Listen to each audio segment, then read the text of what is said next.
굉장히 정말 놀랍게도 박세웅 선수의 단연 계약 성공에 대한 여론의 반응이 보시다시피 상당히 부정적입니다.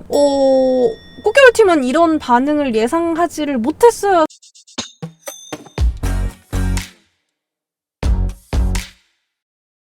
안녕하세요. 서울이나 롯데 딸 꽃겨울입니다. 구독과 좋아요, 알림 설정까지 부탁드리면서 10월 26일자로 박세웅 선수의 단연 계약이 체결이 됐습니다. 롯데자이언츠 최초의 단연 계약인데요. 이에 관해서 왈가왈부 이야기가 좀 많아요. 그래서 우리도 한번 말씀 나눠보도록 합시다. 레이븐님의 블로그를 사용하고 있고요. 레이븐님의 블로그는 상세보기, 더보기란에서 확인하실 수 있습니다. 지난 26일에 박세웅 선수 단연 계약 소식이 들렸어요. 5년에 90억, 개런티는 70억이고요. 옵션이 20억. 박세웅 선수가 FA 신청 요건을 1년 정도 남긴 상황이었고 상무에 지원을 했었죠. 서류는 합격을 했었고요. 구단은 아무래도 이제 우한 선발의 가장 핵심적인 자원이고 팬들에게 안경 에이스라고 불리는 인정받는 스타 선수를 FA로 유출당할 것을 우려할 수밖에 없는 상황이라고 생각을 했을 거예요.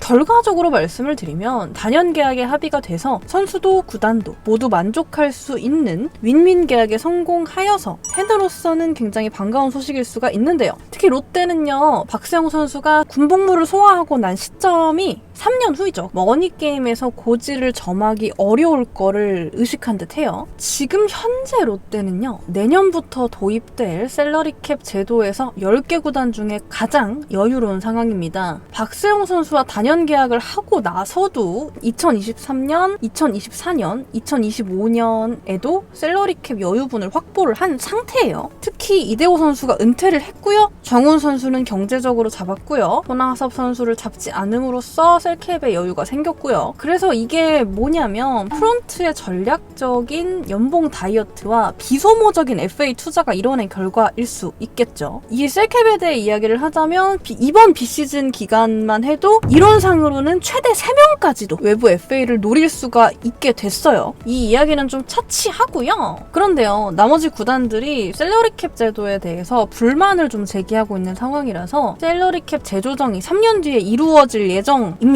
셀러리캡 제도를 다시 폐지하자는 주장까지 강하게 나오고 있는 상황이기 때문에 불확실한 3년 뒤의 머니게임을 우려해야 할 상황을 원천 차단하고자 미리 셀캡이 여유로운 상황에서 박세웅 선수와 BFA 단연 계약을 추진한 것으로 생각이 듭니다. 가장 눈여겨봐야 할 점은 박세웅 선수의 옵션 계약이 단순한 성과 달성 옵션이 아니고요. 여러 가지 보험으로 이루어져 있다는 점이에요. 우선 눈앞에 닥친 군 문제부터 살펴보면요. 박세웅 선수가 입대를 할 경우 그 시점부터 계약 만료가 2년 자동 유예되는 옵션이 포함되어 있는 건 이미 잘 알려졌죠. 그리고 만약에 박세웅 선수가 수술이 필요할 정도로 큰 부상을 당한 시즌이 발생할 경우에 계약을 1년 자동 연장하고요. 해당 시즌은 삭감된 옵션 연봉 으로 지급하는 방식으로 합의를 했다고 합니다. 이거는 이런 옵션 한번 들어보신 적 있으세요? 아마 KBO 연봉 협상에 있어서 새로운 패러다임을 제시한 게 아닐까라는 생각이 드는데요. 그간에 FA나 단연 계약 선수가 부상으로 시즌을 통째로 뛰지 못했다 하는 경우에도 보장액은 그대로 지급해야 되는 상황이 많이 있었거든요. 그래서 소위 말하는 나쁜 말이지만 먹튀라고 불리기도 했죠. 근데 이런 방식으로 옵션이 이루어져서 합의가 이루어진다면 앞으로도 선수와 구단 모두가 계약 기간도 보장받고 큰 손실도 막아낼 수 있는 윈윈 조항이라고 생각을 해볼 수가 있겠어요.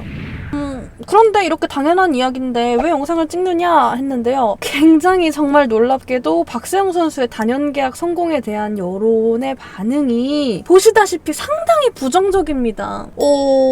꽃겨울팀은 이런 반응을 예상하지를 못했어요. 사실 단연 계약을 해야 된다고 주장을 하는 쪽이었기 때문에 되게 좀 당황스러운데요. 그런데 확실한 건요, 박세웅 선수가 단순히 통산 기록만 갖고 특히 ERA, 누적 승수만 갖고 저평가된다는 사실만큼은 알 수가 있었습니다. 꽃겨울이 항상 방송 중에 이야기하는 게 있습니다. 요새의 야구는 평균 자책점과 승수만 보면 함정이 많다고 항상 말씀을 드리는데요. 그래서 한번 이야기해보도록 할게요. 군대 가기 전에 더 성장해서 돌아오라는 의미로 주는 거품 낀 금액이라고 생각을 할 수가 있나 싶을 정도인데 박세웅 선수는요, 8시즌을 소화했어요. 그리고 소화 이닝이 1001이닝이에요.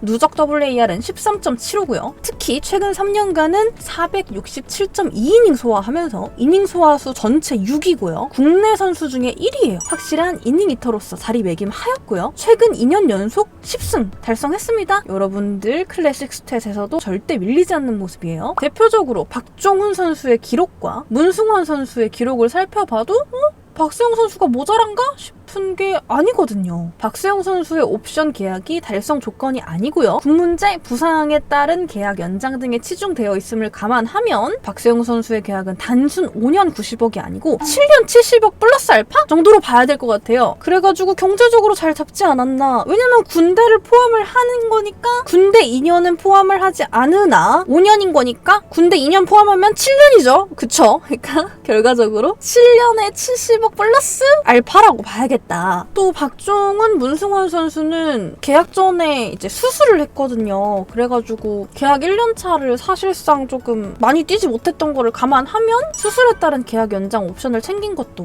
주목을 해야겠죠. 마지막으로 박세웅 선수가 28세가 되는 시즌부터 단연 계약이 이행되지만 박종훈 선수, 문승원 선수는 30살이 넘은 31세, 33세에 이행된 계약인 것도 감안을 해야 돼요. 통산 평균 자책점 4.77에 WAR 3이 넘은 시즌이 한 차례도 없다고 하시는데 박세웅 선수 통산 ERA는 정확히 4.76입니다. 그리고 FIP가 4.69예요. 특히 버두치 리스트에 오른 후에 많이 성적이 무너진 2018 시즌 이후를 따져보면 4시즌 동안 꼴찌를 비롯한 하위권 성적을 계속 누린 팀에 국내 선발임을 감안하면 ERA 4.17, FIP 4.04로 4점대 초반 준수한 성적을 기록했습니다. 또 17 시즌 WAR 4.63, 2일 시즌 WAR 4.01을 기록하며 WAR 3은 물론 4를 넘긴 시즌이 2차례 있었고요. 참고로 1일 시즌 WAR 4.01은 외국인 선발 투수였던 스트레일리와 프랑코의 WAR 합산 수치보다 높은 수치입니다.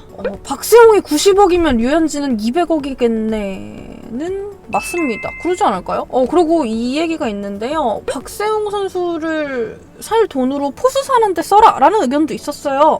근데 셀러리캡 오버 안 하고 FA 참전할 수 있고요. 머니게임까지 할 수 있는 유일한 구단이 롯데라고 이미 앞전에 말씀을 드렸습니다.